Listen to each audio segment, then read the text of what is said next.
family ties and finding love. 12 days had gone by. 12 long days without a sign of her mother, Janet, who had vanished like a shadow at dusk. It seemed to be a trend in their family, a graceful exit, leaving chaos in her wake. I had long accepted that keeping up with my mother's whims was a futile endeavor. She had never fit the mold of a conventional parent, despite how the world defines it. In theory, a parent nurtures and provides for their child. But for me, the definition felt hollow.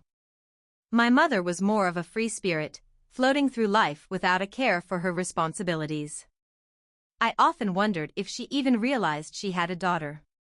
I tried to find comfort in my grandmother's words, insisting that every child deserves love, yet I felt more like a burden than a blessing. When I thought of family, I envisioned lively gatherings and shared laughter, moments of joy that seemed to belong solely to others. Instead, our household resembled a silent movie, punctuated only by arguments or the occasional shout from my mother as she darted off on her latest adventure, abandoning every sense of routine. After all, who needed stability when you had a knack for escape? It was all too easy to slip into cynicism. Over the years, I had grown accustomed to the resonance of loneliness. I would never be a princess waiting for someone to save her, for I had long since learned that waiting yielded little but disappointment. So instead, I took it upon myself to keep the house in order, driven not by some sense of duty but rather by a need to maintain some semblance of normalcy. And so I labeled myself the caretaker, organizing everything to within an inch of its life. I thought of myself as something between a director and a janitor in this theatrical mess of a family. But even in my attempts to establish control, I often felt invisible, lost amidst the chaos that defined our existence. Then there was Melissa, a bright spark with a family as unconventional as mine. We met in high school, and I felt an immediate connection. It was as if we could read each other's thoughts, caught between the turmoil of our home lives and the shared dream of a more loving world. Her parents were a source of constant strife, shaped by rigid beliefs that clashed rather than bonded. But Melissa was spirited. While her home was chaotic, her laughter could rival the loudest thunderclap and shake away the weight on my heart. Her mother, a staunch, devout woman with dreams for her daughter that included a conventional son-in-law, was often at odds with Melissa. They had fought tooth and nail since her coming out, leaving rifts that seemed irreparable. But we didn't let that deter us. We had carved out our own sanctuary in the stolen moments of our lives, those precious slices of time before the chaos returned. Each day, we navigated the dynamics of our respective families, sharing the burden of feeling like outsiders. Late nights would be spent swapping stories under the stars, envisioning futures beyond what we currently faced, a life of authenticity, love, and understanding. Melissa often joked about swapping her own dysfunctional family for mine, an idea that was ludicrous yet comforting. Despite the strife that coursed through our lives, we saw flickers of humor in our situations, bonding over laughter and shared experiences. Despite our family's shortcomings, we found strength in each other. And it was this connection that slowly awakened something I had always yearned for, a sense of belonging. In a world that seemed intent on pinning us down, we had each other to lift us up, a refuge from the storm. As the days rolled on, I eventually learned not to fixate on the absence of my mother but rather to embrace the friendships that filled the void she left behind. I didn't need to wait around for someone to save me. Melissa could be my partner in a quest for love, which, if you asked me, was far more liberating than the fairy tales I'd once craved. With every shared laugh and heartfelt conversation, we crafted our own definition of family, one built on support, understanding, and the resilient spirit to overcome the messiness life had thrown our way. In a world of fleeting memories and unpredictable chaos, she was my constant amid the uncertainty, and that, I realized, was enough for me. As the weeks passed, Melissa and I grew ever closer. Our laughter echoed in the empty corners of the house like music, filling the void left by absent parents. Many evenings, we arranged our lives around each other, dodging the inevitable chaos that seemed to follow us.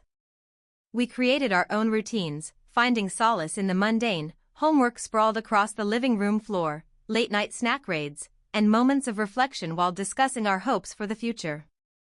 Melissa often described her dreams of becoming an environmental activist, passionately speaking about saving the planet and advocating for animal rights. I listened intently as she shared her visions of a world without littered streets or suffering wildlife.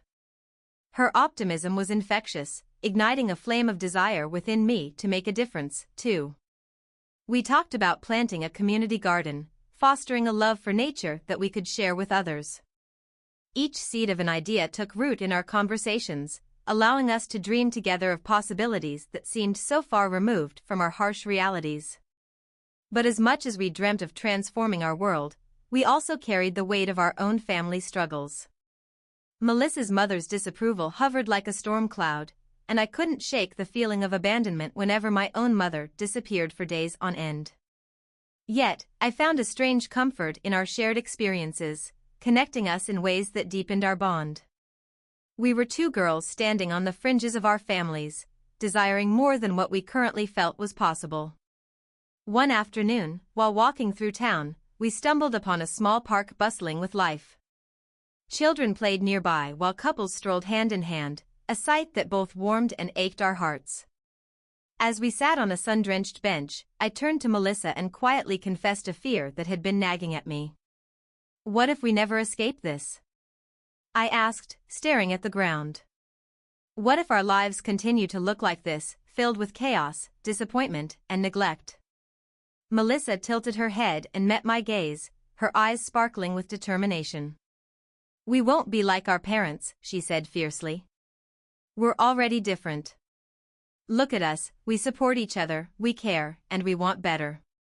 That's already a step in the right direction. Love doesn't have to resemble what we've seen. Her conviction washed over me like a balm. I realized how important our dreams were, not only for ourselves but for the legacy we would create together. Right then, I knew I could not give up. I had Melissa by my side, and together we could redefine what family meant. Weeks into our gardening project, with the sun dappling through the trees, we invited a few friends from school to join. It was heartwarming. We all gathered to dig, plant, and laugh together, bridging the gap that often divided us. The shared experience of nurturing the earth became our metaphor for nurturing ourselves.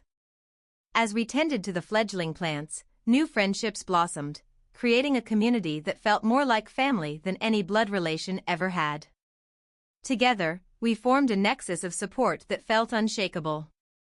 We laughed off our respective familial absences and filled those gaps with the closeness cultivated among friends. I gradually learned that family could be more than just those bound by blood. It could also be a network of love forged through shared experiences, understanding, and mutual respect. But even in our joy, the reality of our situations lingered. Melissa often spoke of her mother's increasing scrutiny. She found out about our garden, she said one day, worry etched on her face. I overheard her talking to my dad about it. I think she thinks we're wasting time. Let her think what she wants, I replied, trying to shield her against the anxiety that bubbled within. We're doing something meaningful. If she can't see that, it's on her, not us. As the weeks slipped into months, the vibrant garden continued to grow, symbolizing our journey towards healing and acceptance. We invited more friends to join us, and community members began to notice our small project. What had started as a simple escape turned into a source of inspiration for others, creating a ripple effect throughout our town. As summer drew to a close, our garden was flourishing, neighboring residents began visiting, and we organized community potlucks to share the fruits of our labor, cultivating not just plants but relationships. Night after night, under the stars surrounded by friends, our fear of abandonment receded, replaced by a newfound sense of belonging.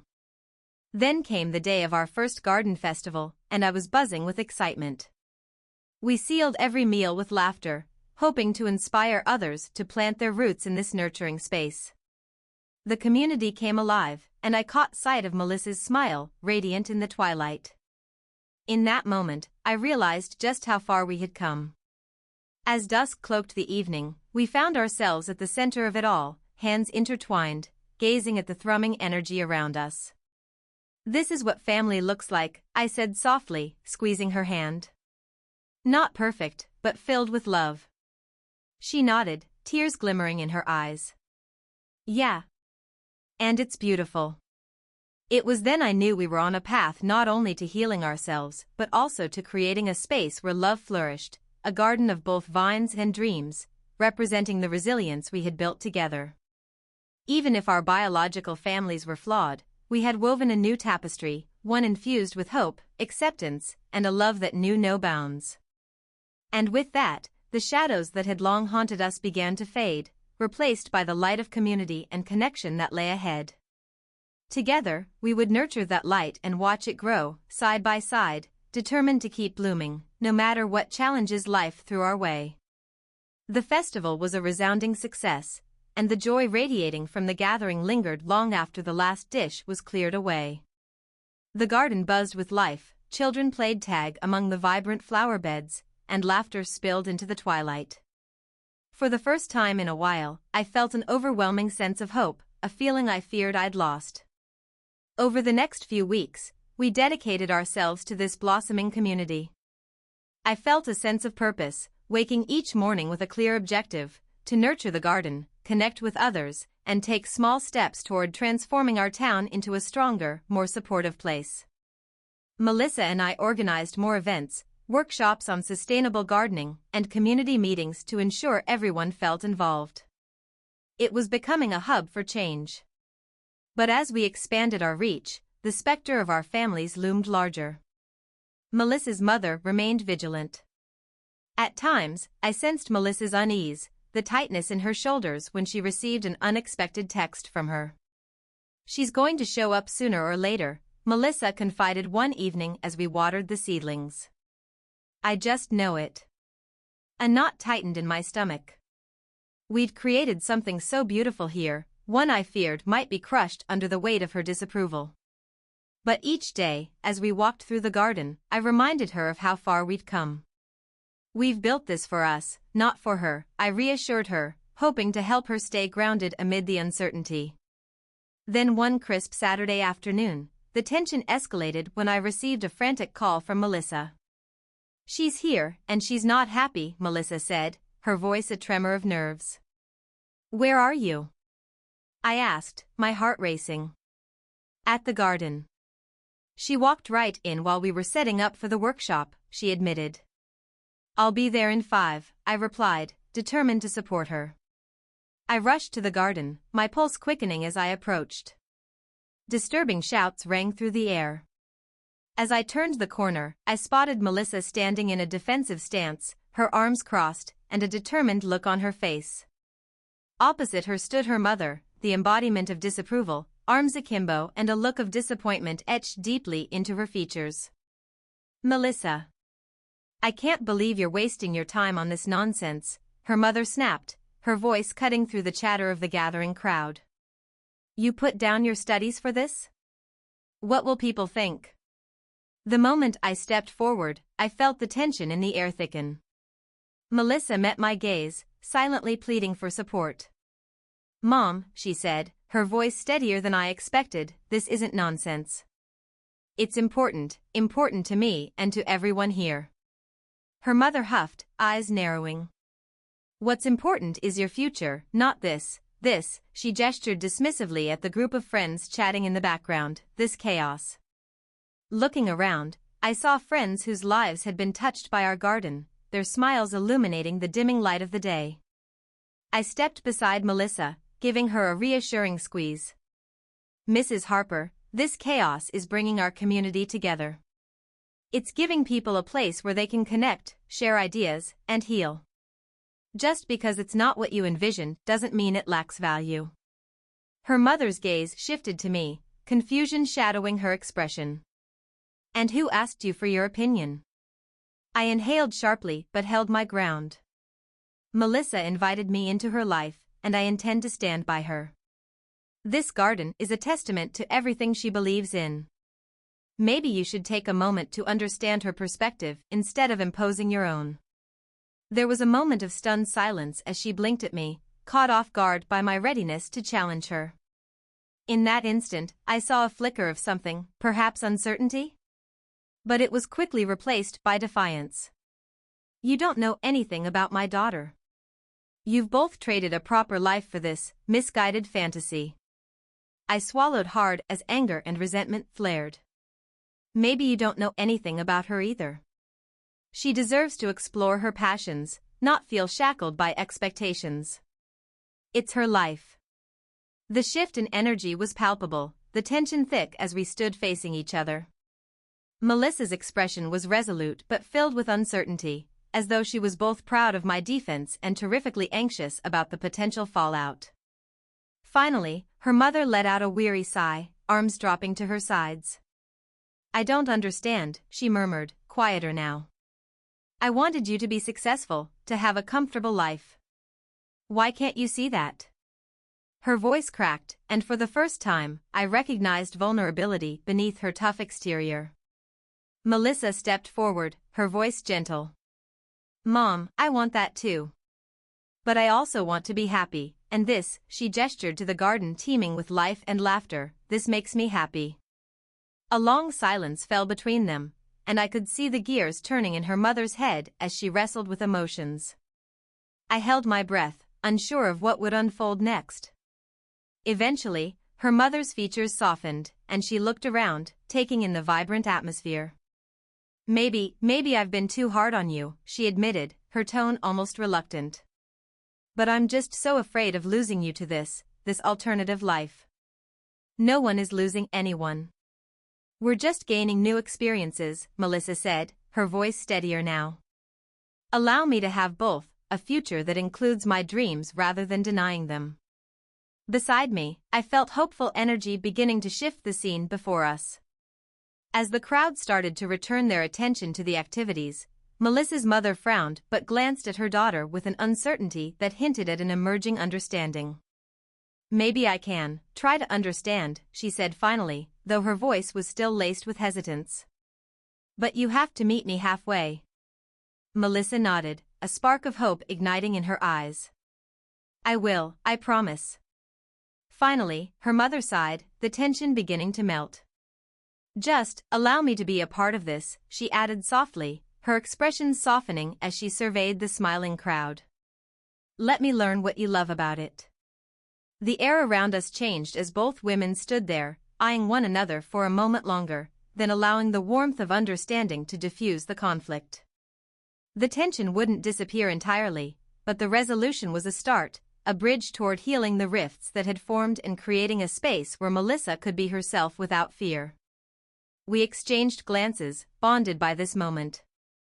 I realized that while the journey wouldn't always be easy, there would be hope as long as we supported one another. The sun dipped lower, pouring golden light across our flourishing garden, illuminating what truly mattered, a community built on love and acceptance, cultivated by our shared dreams. In that moment, my heart swelled with pride for how far we had come, for all that Melissa had fought for, and the love we would continue to nurture together. As dusk enveloped us, we joined the laughter and activity, embracing the moment and forging new memories, reminding ourselves that love could grow even in the most unexpected places, especially when we tended to it together. As the festival continued, an air of celebration enveloped us. The tension from earlier faded, replaced by laughter, music, and the sweet aroma of homemade dishes wafting through the garden. I watched as Melissa poured her energy into every interaction, her warmth infectious. She seemed lighter, unburdened by the weight of her mother's expectations as they began to rebuild their relationship right before my eyes. As the sun set, casting a warm golden hue over our gathering, I felt a sense of tranquility settle in my heart.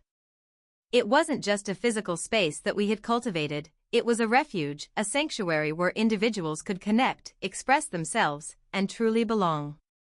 I found myself engaging with our friends, sharing stories and ideas, laughing freely about everything from quirky gardening mishaps to dreams of traveling the world. We danced on the soft grass, our joy palpable, and it felt like every worry that had shadowed me in the past had faded away, replaced by a vibrant tapestry of friendship and shared purpose. Just as I thought things couldn't get better, Melissa suddenly grabbed my hand and pulled me toward her mother, who was now mingling with the guests. You have to see Mom in action, she whispered excitedly, her eyes sparkling. As we approached her mother, I spotted a familiar glimmer of warmth within her, connecting with the people around her, even cracking a smile or two. It was a sight I had never expected to see, not in this context. Her mother was actively participating, asking questions and genuinely engaging in the conversations that unfolded. Mom, can I show you the compost area?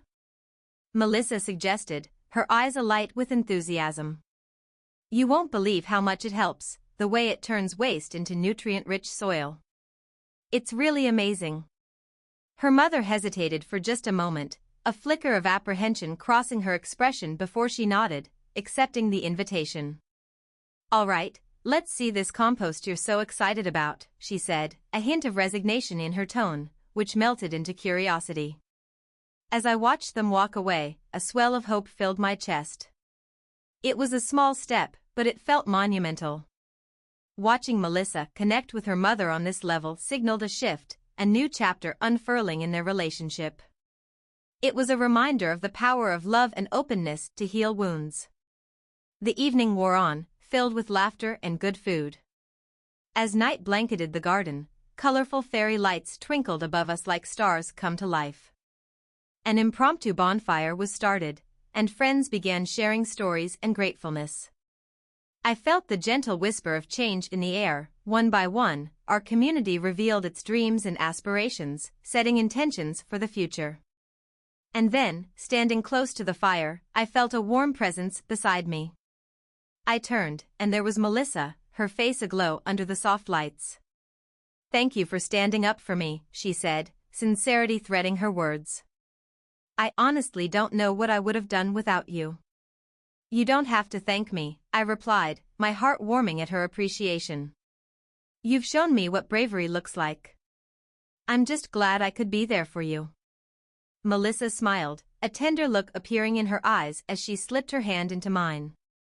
Together, we've built something special here. Something real. In that moment, I realized why our shared dreams had mattered so much, because they transcended our individual struggles, knitting us closer together in the fabric of love and resilience. I squeezed her hand, feeling the solidarity stretching between us, a bond fortified by vulnerability and understanding. As the flames danced at our feet, I glanced around at our friends, at the joy that wrapped around us like a blanket, the laughter now seamless among our improvisations. The garden was alive with life, a testament to the bonds we had forged, the loves and friendships woven into something infinitely greater than any individual could create alone. Time sped by, and as we all settled around the fire for one last story, I felt an overwhelming stillness envelop us. It was as if the universe conspired to draw us even closer together. While the fears of family might never completely fade, we were no longer confined by their limits. Here, in this space we had built, we could be free. As stories were shared, dreams spoken aloud, and plans made for future adventures, Melissa turned to me, her eyes shining. Can you imagine where we'll be in a few years? I smiled at her enthusiasm, knowing the answer wasn't set in stone. Wherever we are, I hope we're still doing this, creating, cultivating, and finding joy together. She nodded, leaning closer, her head resting against my shoulder. In that simple gesture, an unspoken promise lingered between us, a commitment to support one another, to chase our dreams, and to care for the garden of our lives as tenderly as we could. As the flames flickered low and stars filled the sky, I knew we would face challenges, but I also understood we would tackle them side by side, united by an unwavering bond.